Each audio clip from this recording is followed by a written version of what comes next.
Welcome back to another episode of Intelligent Investment Today, the podcast interested in all things value investment. In each episode, we consider a different topic from the world of equity investment and how the rules of the technique, as laid down by the father of the craft, Benjamin Graham, can shed light on problems faced in today's markets. In this episode, we consider another vital element of the art, that is, how value investors can mentally prepare for and even profit from inevitable market shocks and crashes. So without further ado, sit back and let's get right down to another lesson from the Benjamin Graham Handbook.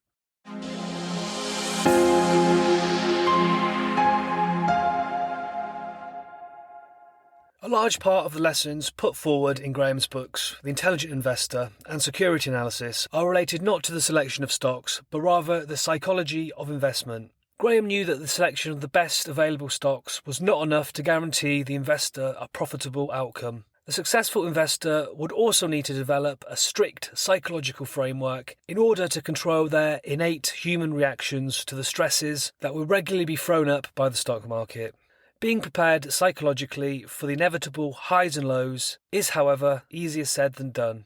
But in order to become a successful investor over the long term, it is unfortunately one of the non-negotiables. The problem is that in dealing with the strong emotions that market swings will bring about for the investor, we are dealing with very strong inbuilt human anxieties. And unfortunately, these anxieties will be such that the majority of investors will be unable to overcome them. It will be the main reason that value investors who have mastered the stock selection side of the craft will ultimately fail in their task. The vicissitudes or swings of the market will trigger what are ultimately very human base emotions. These include fear of failure, uncertainty, loss of control, and fear of the unknown. These are all fears that served a very useful purpose when we lived in caves and had to compete with saber-toothed tigers for a prime cut of mammoth fillet. And it is, of course, an inheritance that has been passed down to us many generations later. Our natural fears also protect us against the dangers of today, although these dangers have, of course, altered from those faced by our ancestral forebears. Whilst our natural fears keep us safe in general life, they can do a great deal of harm to us as an investor. A collapsing stock market will naturally stoke our human fears of failure. It will create feelings of uncertainty and make the investor feel like they're out of control of the situation. I don't believe that there is an investor on the planet who will not feel a mix of these emotions when they experience times of huge market turbulence. What separates those who feel the fear but stay invested to their framework and those who will go to bits and liquidate the ashes of their portfolio in the hope of retaining at least something is mental preparation.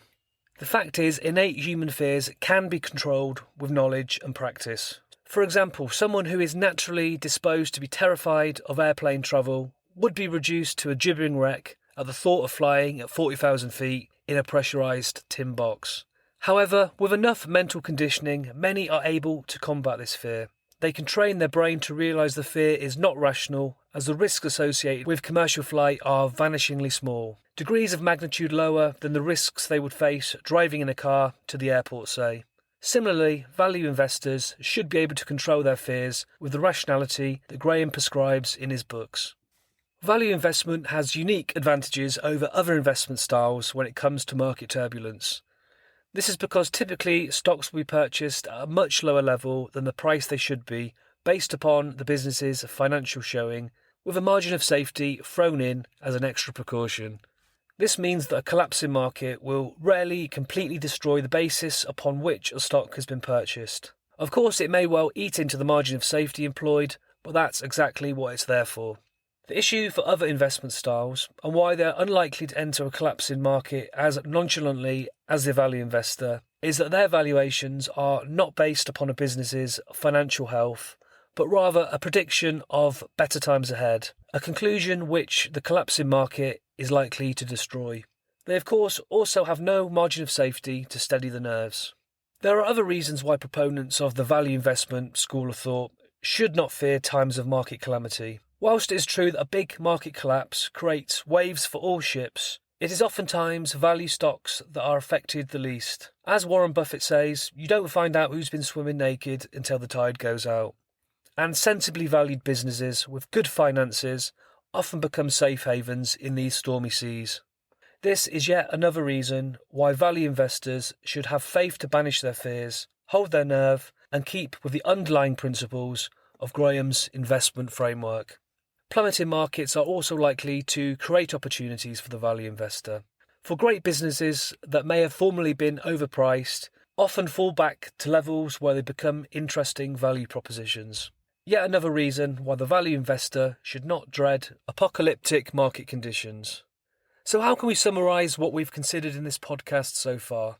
The value investor must always keep in front of their mind that the method proposed by Graham is not just about the art of picking undervalued stocks. It is an entire investment framework that arms the investor not only with the ability to uncover undervalued businesses, but also with the ability to control their natural human fears and instincts. This should allow that the value investor does not fear inevitable market turbulence and times of market collapse.